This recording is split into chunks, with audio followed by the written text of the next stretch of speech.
Opio en las nubes, de Rafael Chaparro Madiedo. Capítulo 4. Los ojos de Gary Gilmore. El primer recuerdo, la cárcel, el cielo azul y los patos salvajes. Siempre el mismo maldito cuento. Claro, el cuento del paletero Danny, la cárcel, el cielo azul, la cárcel y su olor lejano, ausente. Max nació en la cárcel.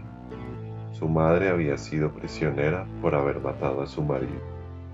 No importa por qué lo mató, solamente importa cómo. Le llenó la boca de lechugas, remolachas y espinacas, y lo ahogó, y le dijo: te vi cerdo, hasta nunca. En todo caso, Max nació en la prisión, celda número 56, patio 5. El primer recuerdo de Max son las máquinas de coser Singer, que alguna vez donó algún alcalde. Todas las mañanas las reclusas se ponían a coser ropa cerca de las ventanas, mientras Max jugaba con la única pelota de básquet que había en el patio número 5. A su madre le decían la piel roja. Tenía el pelo negro y sus manos parecían hechas para matar coyotes en las noches de luna. Todas las noches, la piel roja le contaba cuentos a Max en la celda 56. Comían en el mismo plato. Siempre era lo mismo: sopa Maggi de minestrone, una mogolla y café negro. Cuando Max creció, las otras reclusas jugaban con él, lo disfrazaban de perro, y por poco lo vuelven marica. Creo que definitivamente lo salvó un pequeño radio que se robó de una celda vecina. Definitivamente los home runs de Pete Rose y los puños de Ali de Foreman y Fraser lo salvaron de aquello. Todas las noches, después de que su madre le contaba algún cuento, siempre el mismo maldito cuento, ese que decía que el paletero Danny se había ido al África a vender paletas de vainilla para la pandilla y paleta de melón para el león.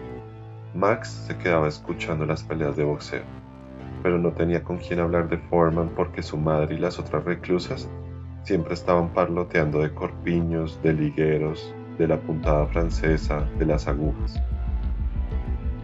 Con el tiempo, Max se fue ganando la confianza de los guardias. Fue así como poco a poco conoció los otros patios de la prisión. Con el guardia Monroe por lo menos podía hablar de boxeo y de los deportes.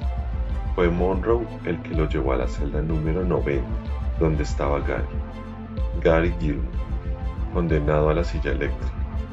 Gary tenía unos ojos azules profundos, era huérfano y en su juventud había cantado en el metro para no morirse de hambre. Gary olía limpio y su camisa azul número 676869 le quedaba algo grande. Gary tenía una expresión extraña en la mirada. En efecto, Gary era un poco tigre, un poco paloma, un poco pato salvaje. Gary tenía la lógica de las aves o de las hormigas. Era silencioso. Pasaba los días metido en aquellas rejas, a través del olor de las galletas y el café. Caminaba de pared a pared como los gorriones, despacio, en silencio. Y tal vez pensaba en el olor a pan de los días, en ese olor que llegaba hasta su puta celda. Ese olor que se le iba por entre los ojos, por debajo de sus silencios, por debajo del olor de sus calzoncillos. El olor de los días y Gary detrás de unas rejas. Gary extrañaba el olor de las calles, de esas calles llenas de luces, ruidos, buses y mujeres. En la prisión solo olía desinfectante. El olor del mundo estaba del otro lado. Del otro lado estaban esos pequeños olorcitos que conformaban los días. El olor de unas babitas dormidas, el olor de rubias, ese perfume animal, el olor de las teticas, ese olor parecido a la felicidad, el olor del licor, de la tarde, de los árboles, en fin, esos olores que venían en los bares, de los techos, de las ventanas, de la ropa, de la lluvia y de las personas de la calle. El olor de las mañanas. Gary tenía una leve sensación de que lo mejor de la vida siempre sucedía en las mañanas. Las mañanas eran un lapso de tiempo transparente, una delgada franja invisible donde se tejían los sueños. las palabras, los parques y el whisky. Estaba convencido de que en las mañanas se fabricaban las mujeres. Los árboles de la mañana, el resto del día era idiota. No valía la pena vivirlo. Lo mejor siempre sucedía en ese tejido de pequeñas nubes, en ese tejido absurdo que contenía la lluvia, la nada, el mareo, la locura, la mierda, las aves y la luz. El silencio poco a poco se fueron haciendo amigos. Max comía con el mismo plato de Gary y hacía pipí en su vasinilla blanca. Con el tiempo Gary le consultaba todo a Max, sobre todo en lo que tenía que ver con la relación entre los días y las aves. Para Gary, los días pasaban según el estado de ánimo de las aves. Los lunes siempre pasaban los patos salvajes y rompían con su aleteo el murmullo gris de la prisión. Los martes, las palomas se posaban en las mallas de alambre y se quedaban toda la mañana quietas, inmóviles, alucinadas. Los miércoles era tal vez el día de los gorriones. Estos bajaban hasta el patio y picoteaban el asfalto buscando las moronas de pan. Los jueves y viernes nunca había aves. El silencio, el olor, el día. Esos son los mejores días para morirse. Esos 2 días las aves están en otra parte, lejos del olor del mundo, decía Gary. Gary le enseñó a Max las reglas del béisbol, sus trucos. También le contó que había cogido un batazo de Pete Rose el día que asesinó a su víctima número 12. Fue en un ascensor. Era una rubia que trabajaba en un bar cercano de donde Gary vivía. Gary nunca pudo soportar que aquella rubia no le hubiera aceptado la invitación para ir el sábado a la playa. Gary había llegado de un partido de béisbol y realmente se sentía inmortal. Había logrado atrapar una pelota que Rose había mandado a las graderías, donde él comía palomitas de maíz. Gary consideró que si un home run de Pete Rose había llegado hasta sus manos, podía levantarse a aquella rubia del bar, pero no fue así. Creo que la rubia preferiría a los camioneros, y Gary no era camionero. Su profesión era solitario. Gary vivía solo, comía solo, cagaba solo, lloraba solo, soñaba solo. Por eso después del partido de béisbol con la pelota entre su bolsillo, se subió al bus. Soñó despierto con la rubia de la cual no sabía el nombre, pero que tenía cara de llamarse Porfiria. En todo caso algún nombre extraño, porque Gary clasificaba a las mujeres por su modo de caminar, y ésta caminaba dando pequeños salticos de venado asustado. Mientras iba en el bus, Gary soñó que invitaba a Porfiria a la playa. Soñó con la espuma del mar, con un traje de baño rojo, con una cerveza fría, con un aliento rubio entre sus manos, atrapado entre sus dientes. Entonces llegó al bar, se le acercó y le dijo: «Hey Porfiria, tengo un home run de Pete Rose entre mis manos y eso me hace feliz. Eso es la felicidad, y por eso te voy a invitar el sábado que viene a la playa y tomaremos cerveza fría mientras el sol revienta en nuestros cuerpos y en tu pelo que huele a fresa». Pero Porfiria, o como se llame, no le hizo caso. Gary sintió que de nada había valido ir esa tarde al estadio a ver a Pete Rose. Por eso siguió a Porfiria hasta los apartamentos Le Pavillon y esperó a que oprimiera el botón del ascensor. Tal vez pensó en darle una última oportunidad. Tal vez pensó en decirle que quería desayunar café negro cerca de sus babas perfectas, cerca de sus nalgas rosadas, cerca de sus dientes blancos, cerca de su olor a crema dental biflúor. Pero Porfiria se metió en el ascensor. Gary hizo lo mismo y la mató a golpes con la bola con la cual Pete Rose había hecho el home run aquella tarde de domingo a las 3 mientras comía palomitas de maíz y estaba sentado sobre una cachucha azul para no ensuciar sus pantalones nuevos. Una mañana, el guardia Monroe le dijo a Max que la corte había fijado la fecha de la muerte de Gary. Max jugaba con la pelota de básquet. La estaba haciendo rebotar contra el muro. El cielo estaba azul y del otro lado llegaban los sonidos de los autos que pasaban a toda velocidad y también el murmullo del viento contra las montañas. Monroe le dijo a Max que a la mañana siguiente ejecutarían a Gary en la silla eléctrica. Max se dirigió a la celda de Gary y como todas las mañanas, Gary daba la impresión de ser un profesor de historia o algo por el estilo. En efecto, en las mañanas siempre tenía el pelo recién mojado, estaba bien rasurado y fumaba mientras observaba hacia el único árbol de la prisión. Se trataba de un huracán verde donde las palomas se posaban todas las mañanas a picotear las hojas y a beber el rocío que se hallaba en la copa del árbol. Gary le tenía un nombre a ese árbol. Lo llamaba Zimbabue. Gary decía que en la próxima reencarnación sería un pastor de cebras en Zimbabue y que pasaría todos los días observando su manada de cebras blancas y negras tostado por el sol mientras comía cerezas salvajes.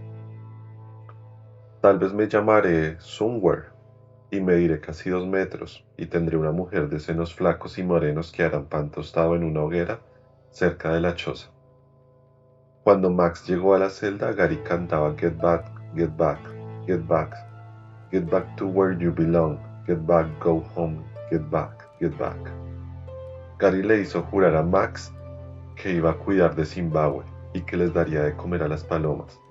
Le dijo que el cocinero siempre dejaba sopa Maggi en la alacena y que eso les gustaba a las palomas. Max juró que así lo haría todas las mañanas. La ejecución estaba programada para el otro día, a las 7 de la mañana. Lo único que pidió Gary Gilmore fue que le pusieran I can get no satisfaction cerca de la silla eléctrica. También pidió que le dejaran leer los diarios y aquella parte de la Biblia que decía muchos son mis adversarios y mis perseguidores, pero no me apartaré de tus testimonios. Y por último, que lo enterraran cerca de su árbol preferido, cerca de la raíz de Zimbabue.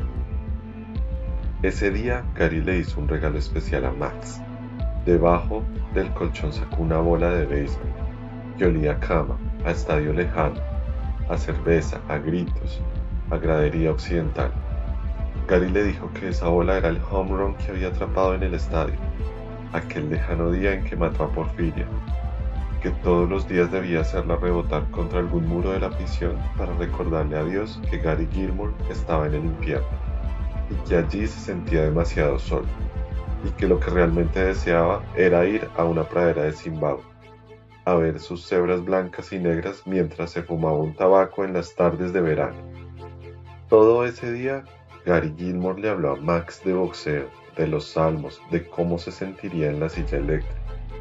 En la tarde, luego de haber mirado a Zimbabue, se sentó en la silla de madera que había en su celda, se quitó la correa y se amarró las manos. Parecía como si estuviera desayunando café negro y tostadas con mantequilla. Entonces empezó a cantar una canción y dijo que en el momento de la descarga iba a pensar en una larga autopista sembrada en la mitad de un eterno desierto amarillo, que olía a miel de coyote, a peyote y a babas de India Comanche. Soñaría que iría a bordo de un Buick rojo de 12 cilindros con el radio a todo volumen. Tal vez la sangre no me hierva tanto si pienso en esto, dijo Gary. Al otro día, a las 7 de la mañana, Max se encontraba cerca del pasillo. Gary Gilmore era custodiado por varios guardias. Su rostro dejaba ver una extraña mezcla de sensaciones. Mientras caminaba escoltado por los guardias, parecía como si Gary fuera a encontrarse con una mujer solitaria en un bar para invitarla a una copa. Pero también tenía esa mirada como si a uno de pronto le dicen que Dios movió el dedo y mira, es el turno. Nada que hacer. El guardia Monroe se le acercó y lo abrazó como si fuera su propio hijo. Le puso un cigarrillo en los labios y le estampó un beso de padre. Monroe le echó a Gary un poco de colonia en la barbilla. Le dio cariñosas cachetadas en las mejillas y le dio la bendición. Gary se arrodilló. En nombre del Padre, del Hijo y del Espíritu Santo.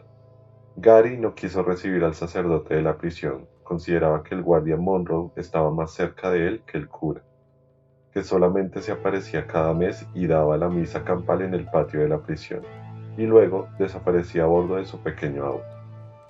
Antes de entrar a la sala de ejecución, Gary se acercó a la ventana donde estaba Max y le dijo con los ojos: no olvides lo de la pelota de béisbol, Max. No olvides a Zimbabue. No olvides darle sopa Maggie a las palomas en las mañanas. Cuida la piel roja. Yo sé por qué te digo. No olvides la curva número 7. Era la que siempre cogía Pete Rose los domingos cuando el cielo estaba azul. La ejecución fue rápida, duró menos de un minuto. Mientras duró ese minuto, el pequeño Max cantó Get back, get back, get back to where you belong. Get back, go home, get back, get back. El cielo estaba azul y mierda.